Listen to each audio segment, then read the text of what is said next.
Say what needs to be said, what we say, what needs to be said, so you can say what needs to be said. Saturday night football, college football, baby. Man, that was live action right there. We needed that this weekend. We needed to be entertained, baby. And we were entertained this weekend. You hear me? Shut up, local. I'm working, baby. I'm working. It's time to talk some college football. Because we was lit this weekend. It was up. It was up and it was stuck. We got everything we was asked for. I mean, the number two, Alabama versus number 4, Georgia, or vice versa. Then we had UCF versus Colorado. Colorado finally put together a full game. And what did we get? We got that pose. We was finally looking for, boy. Hey, boy, remind me of back in the days, boy, college was lit up, man. They was lit up, man. So like I say, man, we were entertained this weekend, man. And dang. And yesterday, the game ended in a Hail Mary, which almost counted and resulted in a win. Man, this weekend was fired up, boy. Make me feel like wish I was in college, play some college football. But man, let's get right into this thing. Let's get in Georgia versus Alabama. We just seen that dynamic game, went back and forth. The first half was dominated by Alabama, man. This Alabama team, man, they're a really good football team all around, really good football team. They got some great athletes, some big hauls. They can run the ball, they can pass. They play really good defense. When I say really good defense, you know who I'm talking about. I'm talking about them cornerbacks, them DBs, because they was holding it down.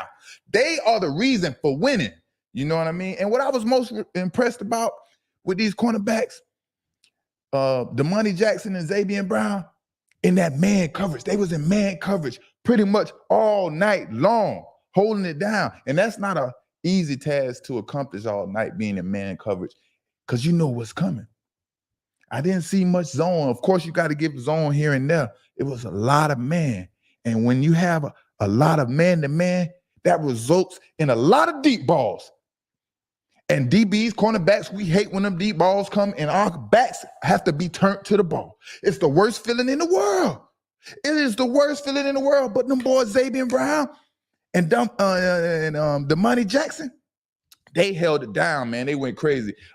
Which one is the freshman? Number 2 is the freshman. He showed up big for his team, and they talking about he the next Patrick Surtain Jr. over there, boy. He the Patrick Surtain Jr. You see him with that number 2 on. He represented like Pat Surtain from down South Florida, American Heritage High School, baby. Right here, baby. So, man, you know, when I see some good DB skills going on out the field, I have to represent because I'm a cornerback, baby. And the cornerbacks, believe when I tell you, the cornerbacks for Alabama are the reason Alabama won that game. Xavier Brown and Damani Jackson. Way to hold it down, fellas, man. Way to represent for the cornerbacks. But, yeah, man, they didn't play that much zone coverage, so Jackson and Brown had to lock up for most of the night, right? Now Brown finally gave up a deep pass after many attempts in the fourth quarter, which was crucial. Which one is that? Number 2. Number 2 gave up the pass. I forget their name, and it was crucial. But Beck starting to cook. And that one play that Xavier Brown decided to look back and try to make a play was the play he should have stayed faced up with the wide receiver. Because those passes that fall short, man, on a defensive back when you're in man-to-man coverage, that is the worst feeling to be in. You coming, the receiver's right here. I got him locked. I'm about to turn and look for the ball. The ball is coming. It's falling short. I can't see. So he stops, and I'm still running, and he catches the ball back there. That is the worst position to be in for a defensive back. I'm telling you. And Xavier Brown and Damani Jackson held it down straight like that. Ain't no questions. Even the slot, man, they just played all around good defense. From the slot receivers to the safeties, everybody was out there playing good, sound defense, especially in the backfield of the defense, right? You know what I mean? And like I say, we know defensive back is one of the hardest positions to play. So Xavier Brown and Damani Jackson, we have to give them a lot of credit. Those 2 individuals are the MVP of this game. With number 2, whichever one that is, he closed the game out. Production, interceptions.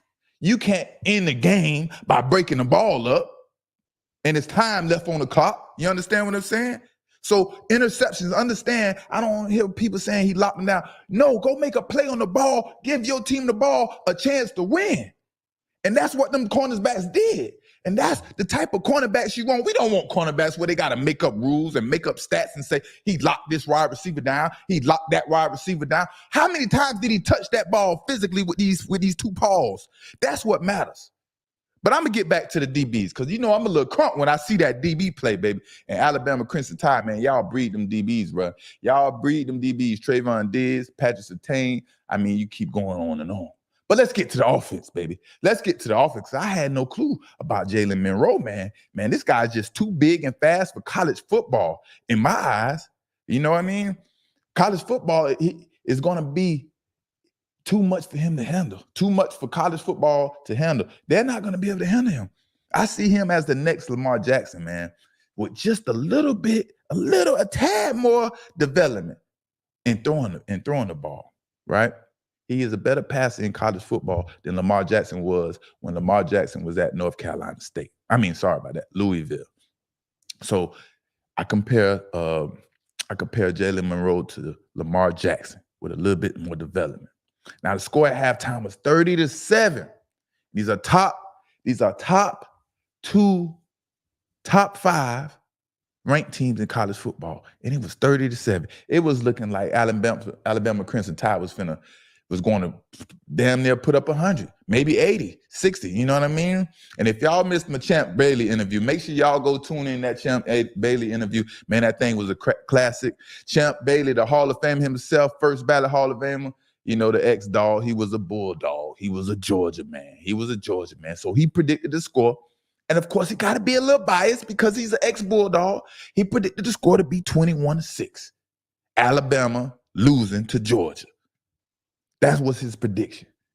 And like I said, we're not going to get on him because we know he had to be a little biased. He got to root for the Dogs, even if he see the advantages that Alabama has. Now, finally in the fourth quarter, boy, we got to see some resilience from Carson Beck because I was disappointed. I'm like, who is this kid that everybody's talking about that's supposed to be a top quarterback in college football? And I know who I see and I recognize as top quarterbacks, the ones that can get the job done. And I watched Carson Beck and he looked mid a lot. Since last year, he was looking mid. But I like the resilience I seen from Carson Beck leading his team back after the first half. You know, he made some impressive throws. He made some impressive throws to lead his team back, right? And it looked like the game plan was to attack them Alabama cornerbacks. Like I said, they was in man-to-man. And it looks like that was the game plan. We're going to attack them. We're going deep. And we're going to throw a lot of deep balls because they're in one-on-one coverage. And we know one-on-one coverage, what does that result in? A lot of big plays most of the time. But when that was not working for Carson Beck and the Georgia offensive coordinator, they didn't know how to adjust. They continued to throw a deep ball. How many of those deep balls, meaning the bum, straight go routes? How many of those deep balls did they complete? 1 or 2? Man, them DBs was holding it down. Them DBs, man, shout out to Alabama DBs again and again and again. They did their thing. You feel me? They balled out. You understand what I'm saying? That's how you're supposed to play the position. Those guys are big, man. So they couldn't adjust. Georgia could not adjust after throwing deep ball. We're going to go deep on Alabama. They can't cover us. Our athletes are way better than their athletes. We're faster. We're more athletic. We're more gifted, period. And that was the mindset for Georgia had. That is not the great mindset. You need actual plays. And this set Georgia behind in the game and forced them to have to play catch up. This what puts Georgia behind because they thought they could throw the ball up on these DBs, Xavier Brown and Damani Jackson. They thought they can just go out there and mano-a-mano, their receivers are better than their corners, and they're going to win. Carson Beck is going to put the ball where it needs to be. Now, I was happy for Carson Beck. I was happy because he brought that team back, you know, to take the lead and to put their team into a winning predicament 2 times, right? Now, that's the resilience I'm talking about. After playing an awful first half, he played an awful first half. It seemed like he couldn't get no rhythm, no confidence. He didn't believe in himself, any of that mess. He was, I don't know. You know what I mean? And he's a fifth-year senior. So you got to be more mature than that, especially if you're fifth-year senior. You're playing against guys that's 20 years old, 21 years old, way younger than you. So you have a little bit more maturity. But as he came back to lead that team back, Jalen Milroe answered with a 75-yard touchdown to the freshman wide receiver, Ryan Wilson, boy. And that broke Georgia back. That broke Georgia back because as soon as they felt like they was about to win the game and get into the game, it took the breath right out of everybody involved into that Georgia football team. You know what I mean? And that was the game. That was the game. Carson Beck, he drove down again, making some great plays. He made a great play on number 2. I think that's Jackson. And got his team back into the game. They was in the red zone. And once again, the game plan. Throw it up. They're one-on-one. Our receivers are better than their defensive backs. Make a play. And that's what they lived and died by. Throwing it up to their receivers. And man, if y'all didn't see my highlight, I had the exact same game-winning touchdown, interception against Western Michigan. Man, that was a beautiful play. Man, shout out to number 2. Jackson, Xavier Brown, Damani Jackson, all them, man. You know what I mean? They did their thing, man. Colorado versus my alma mater, UCF. What the heck is going on, UCF? Man, UCF embarrassed me bad today, man. They embarrassed me bad today. They didn't even come out playing pretty good. They came out playing stink, awful. UCF embarrassed me. Look what we got here, though. Man, look at that. Let me go back. Let me get this back right. Boy, look at that. We finally got that pose. Hey, that looked pretty good on Travis Hunter. I can't lie to you, man. Hey, that pose looked pretty good. If they don't give this man the goddamn on Heisman, I haven't heard Coach Prime's interview or his press conference yet. You know I'm big on Coach Prime, and I'm watching. Great game, Coach Prime, first and foremost. You finally did it, Coach Prime. Y'all put together a great team effort from the offense to the defense to special teams. You ran that ball like you were supposed to, and it was effective. You know what I mean? So shout out to Coach Prime, being a head coach, a leader of men, offensive coordinator, defensive coordinator, and players. Making sure they get the job done. They got the job done. They ran the ball. And when you run the ball well, right? It gives Shedeur a chance to be more effective in the pocket as a pocket passer compared to those other games, right? And now he can showcase his talent, how good he really is compared to these Alabama, Georgia, Texas players and quarterbacks, and you know what I mean? Things like that. Because Shedeur Sanders, he is that type of athlete. He's the only pocket passer I see that's out right now. He has the agility and ability to escape and run and things like that. But he's the only pure pocket passer right now in college football besides the kids from Texas. You know what I mean? But UCF, God dog UCF, man, let me tell you what UCF went wrong. Let me tell you exactly what UCF went wrong. They made the costly mistakes. When they made the costly mistakes in the red zone during the first series, that resulted in an interception by number 24 Hodge for Colorado, right? There was a drop pass. If y'all don't remember that series, the first series where they got to the red zone, there was a drop pass from the receiver from UCF where the quarterback he bulleted in there too fast. You got to put a little touch on there. And then right after that, they ran an option play where it was going to be an option to the running back, but the running back went the wrong way. And both those plays would have easily resulted to 2 touchdowns. And it would have changed the dynamics of the game and things like that, the momentum, so on and so forth, right? And Colorado finally put together a complete game. That's what I'm talking about, Colorado. They finally did it. I like how they put together. Let me tell you, if they continue to play like this, I'm not going to say they can beat the Alabamas and the Georgias because they might not have that type of talent, but they're right up there. You feel what I'm saying? Now, Travis Hunter, he finally hit that pose, baby. That Heisman pose, baby. I wish I could have hit that thing one time in my lifetime on the field after a play, you know what I mean? And Travis Hunter, shout out to Travis Hunter, baby. Did you picked the perfect time the perfect game, the perfect opportunity to hit that pose. You know what I mean? We got Charles Woodson in the building. This game is on Fox Network. Everybody's watching it. Everybody's talking about it, man. And it was, man, shout out to Travis Hunter. He's a humble young man. You can see that he's very humble, polite, and he doesn't want any trouble. He just want to go out there and ball out. And that's what he's doing. That young man had a hell of a game, man. He picked off a pass, had 9 receptions for 89 yards and a touchdown. That is crazy.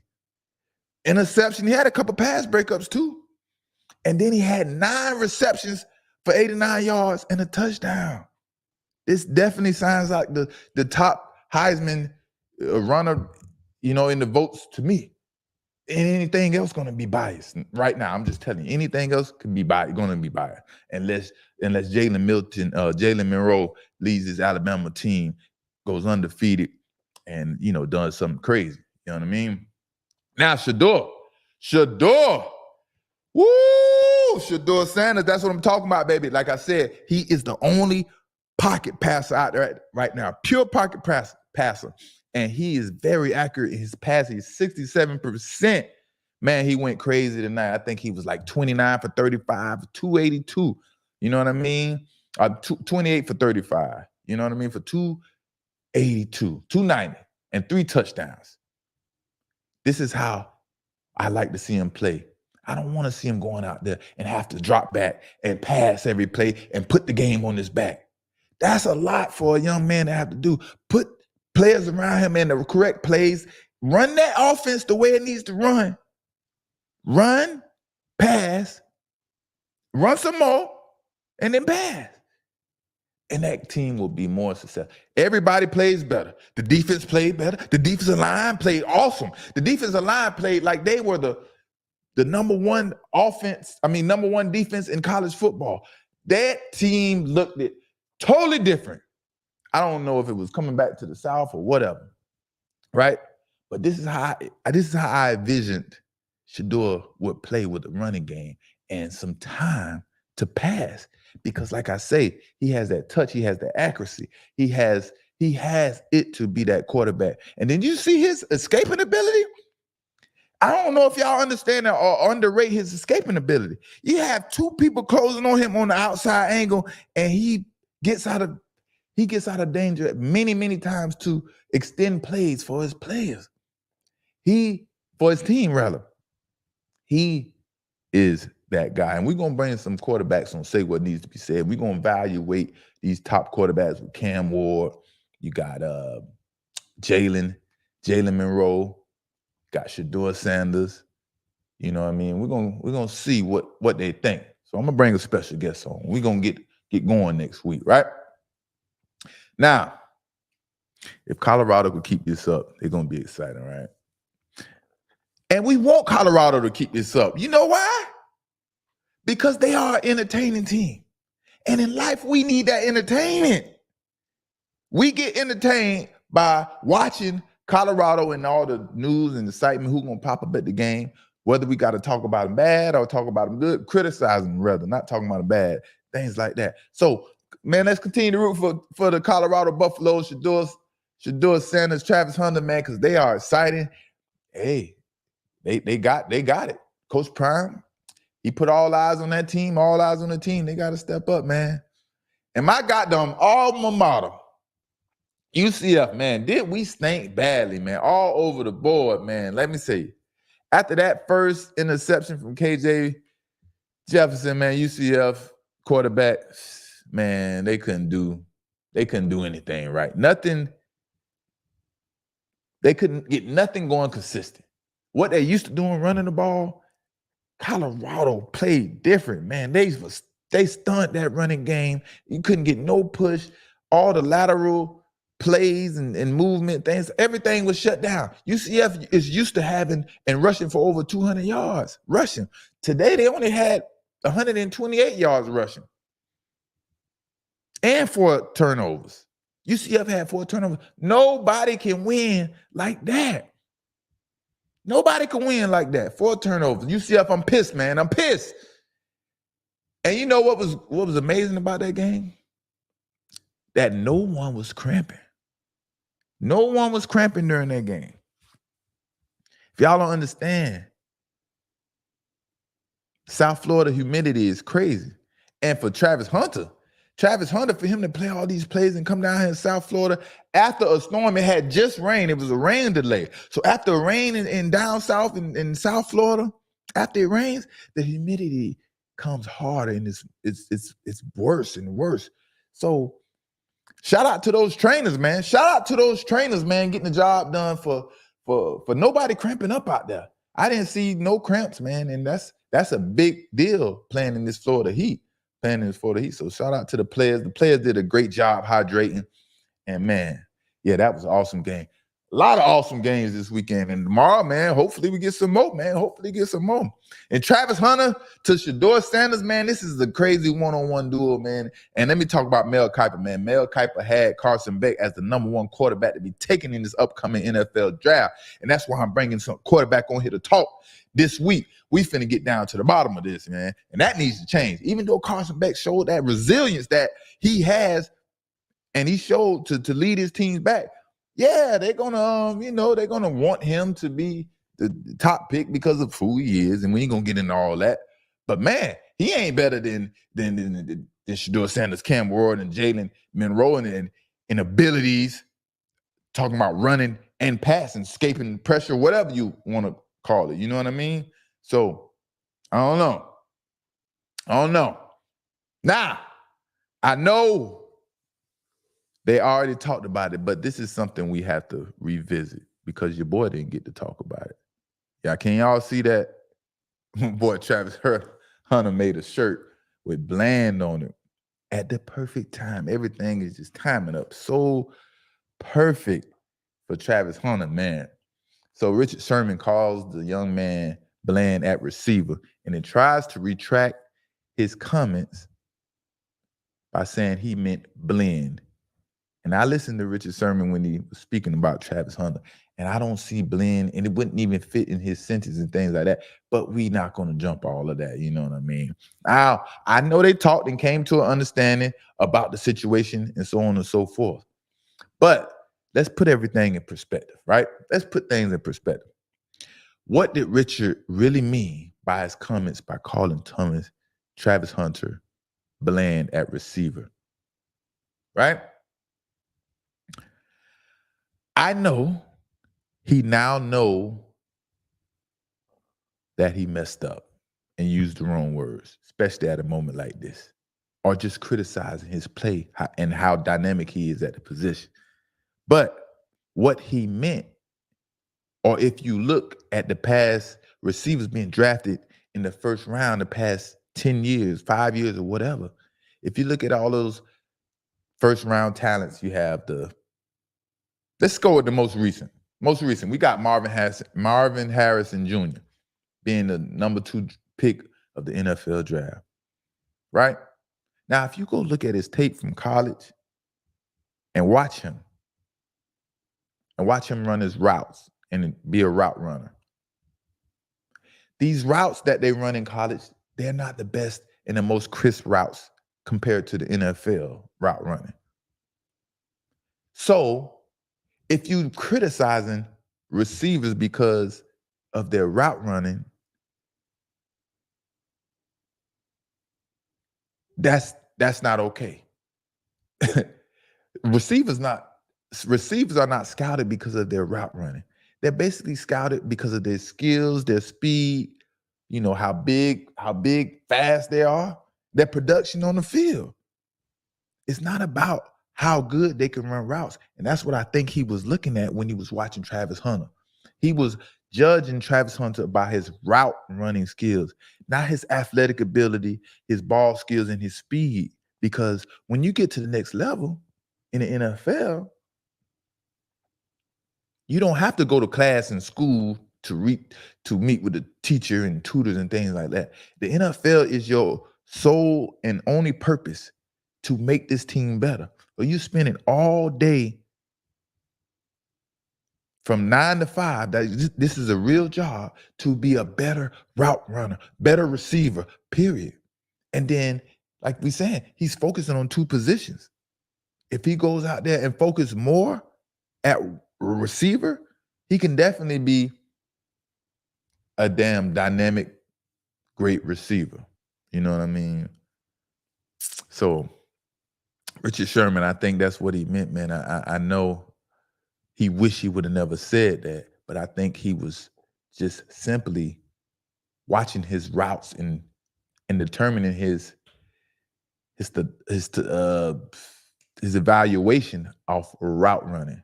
No, man, this young man is fast. He's athletic, and he has the ability to take the ball from one coast to the other. I don't know how much you can look for in a receiver besides that, and you comparing him to the other receivers in college. Ha! He's hands down the best in college. I mean, we ain't gonna say the best like that, but when you're saying the best overall player, yeah, because what he does on both sides of the field and the type of snaps, the amount of snaps he plays is just unreal, man. And I hope he can keep it up. I hope he can transition and do that thing into the NFL and find the right coaches that allow him to do those things. So I'm sure he'll be better than a lot of cornerbacks on whatever team he's drafted to, period. You know what I mean? So we know Travis Hunter is going to become an exceptional route runner when he focuses on it and learns the science and the ins and outs of how you specifically and as a professional know the correct way to run routes, right?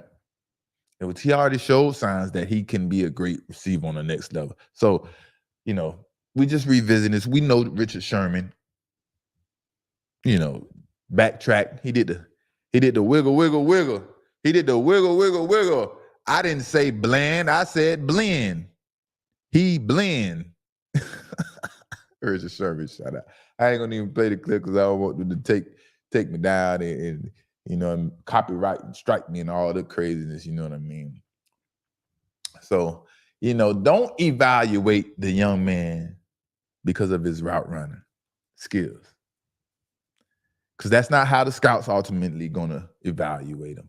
Evaluate him off his athletic ability, his speed, and how well he can catch the ball. And you see when he's in at receiver, he creates a lot of separation. So, that's what it's about, man. But that Heisman pose, he finally hit that Heisman pose, and man, it's time for Travis Hunter. They're gonna pub him up, man. I want to see Deion, man. I want to see Deion. Where's Deion's support for the Heisman for Travis Hunter? Because it's not Shedeur, And usually you would think it's going to be the quarterback, but what a surprise! What a surprise! What a surprise! We got Travis Hunter, baby.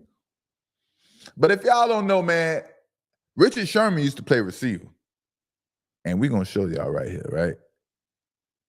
Richard Sherman was a receiver. And this is Richard Sherman right here at the University of Stanford in his college days. He played 2 years at receiver, and he had over 1,000 yards.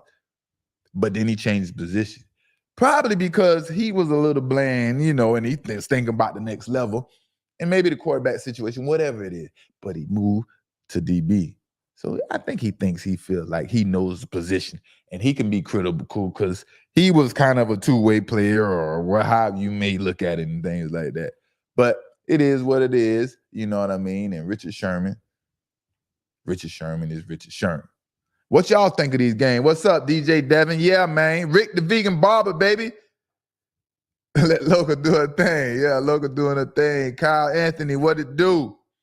Shout out to the chat, man. Shout out to the chat. Is Milroe a first-round quarterback this year? Absolutely. Definitely. After this game, man, I definitely think Milroe can be a top 5 pick, if not the number 1 pick. Man, that young man is awesome. He is definitely the next Lamar Jackson. I don't see anybody that has the comparables to Milroe as he does to Lamar Jackson. Man, he has the arm. He is fast. He is very strong, hard to take down. So, man, this is I want to see the future. The future is bright for Milroe. And depending on what team he go to, man, I didn't want to give Milroe too much credit because this is my first time really evaluating and putting really good eyes on him. But from what I seen, that young man will be very, very hard to stop in the future. You know what I mean? Yeah, what else y'all got for me? What else y'all got for me? It was some great football. And the University of Miami versus the Virginia Tech Hokies, baby. That game came down to the wire. And that game was a pretty good game too, man. And we ain't gonna get into it, but the freaking Miami Hurricanes, how you gonna say it? Luckily, just barely pulled it off. But do I think they're a top 5 team? Do I think the Miami Hurricanes are as good as the Alabamas and the Georgias of the world? What we just saw on TV right now. No, I think it's something missing from the University of Miami compared to Alabama and Georgia, things like that. Now, Cam Ward, he has been pretty terrific, but they have a lot more to keep building and things like that. But if all the eggs fall in the right spot, man, you can win just based off time. And that's how I go, you know what I mean? What is Travis reading when he jumps those interceptions? So that interception that Travis Hunter had today, if y'all don't understand, he's playing a zone coverage. He was in cover 2. So your job is to cover the flats. You got the flats from the top down. You're going to protect the deep ball up to like 21 yards. And if y'all know the art of interception, .com, y'all go on there. I have all this broken down, man, for parents, coaches, kids, whoever need to learn. I'm teaching you how to go get the ball, right? So the art of interception, y'all make sure y'all support. Go check that out. The art of the interception.com. So he was in cover 2. The guy kind of, went behind him. So you got to sink back to make sure you protect that. And then he got vision on the quarterback. So I see this guy in front of me. And once I'm in that range where I feel like I'm in striking range and I could go make a play, and I see the quarterback aiming that way like he about to throw the ball, that's all they're looking for, that arm. Because he already see the player. Once he see that arm like he about to throw it, he breaks, put that foot in the ground, and you got to make the decision if you're there in time enough to catch the ball, or you need to go make a big hit on the receiver who the ball is intended for. So that is what Travis Hunter was watching on that play. He made a lot of plays. I think this is about his second interception this season in cover 2. Now they tried him on a deep pass today in one-on-ones, and when he was in man-to-man coverage, and he held it down. He almost came away with a pick. He goes up for the ball very aggressively, like you're supposed to as a defensive back. It's like he turns into receiver. That's what made Richard Sherman so good at cornerback when he got to the NFL. His ball skills were a notch above everybody else's because he came from the receiver. How my ball skills became so good, I think it was from basketball and just me doing a lot of, eye-hand coordinating type drills and things like that. So, like I say, man, the art of interception. If you want to be a cornerback, a defensive back, you want to know how to get the ball, you want to be a coach, you want to teach your defensive backs the proper angles, leverage, and positions and tactics to go get the ball. The art of interception.com. Go check it out. I promise you, it will not let you down. Spread the word, let it be known, because I see so much bad football from the cornerback standpoint nowadays. No leverage. People don't understand the quick game read, having your eyes on the quarterback before the ball is snapped, and then getting your eyes back to the wide receiver. I see so much bad football. But, who am I to say I can't talk too much because I'm not out there coaching? Y'all know they don't want Mr. Pick Six out there with my big mouth. They can't handle me. I had to do what Dion did. I had to grind it out, take my little route, and then work my way up and then be a head coach. That's the only way they're going to accept me, because people don't like truth. And sometimes I tell the truth too much. That's why we don't say what needs to be said. So DJ, did that help you out right there? Travis Hunter, man, that's how he intercepted that ball in cover 2, man. That's what's going on, man. So, man, that was some great football. I'm proud of the young men out there showcasing their talent. They are doing their thing. Shedeur Sanders, man. Listen, man, keep doing your thing. I know you him, man. A lot of people didn't believe in you, don't believe in you the way your pops. I believe in you. I ain't going to try to take the credit like, but I believe in you. I think you the best pocket passer there is right now in college football. So we're going to see how this NFL draft and how we're going to continue to progress in in the college football world. Because this is only what, week 4? This is week 4, week 5. You know what I mean? So coming up next, we're going to continue to keep digging in the room. Hey, y'all, man, time to turn it up. Make sure y'all like, comment, and subscribe, man. Don't forget, man, y'all got to always make sure I don't really promote that too much. So y'all make sure y'all keep liking, comment, and subscribing, man. Hey, we turning up, man, this season, man. Football, say what needs to be said. We out here. Shout out to my day ones, baby. Yeah, baby. Yeah, I'm Brady. Coach Dan, the man in the building, baby. What's happening? What's happening, man? Yeah, man. That was a great game, man, all weekend, man. I know you happy about the about the University of Miami doing their thing, but I don't know, man. I don't know if they're a top 5 team. And y'all can argue with me all y'all want. But we're going to see. We're going to see. I don't see them as good as Georgia and the Alabamas. But shout out to YouTube, man. Shout out to Facebook. Shout out to everybody that was live in the chat today, man. Till the next time, man. We're going to see y'all. We out, man. All right, tight. All right, little tight. We're going to see you next time, baby.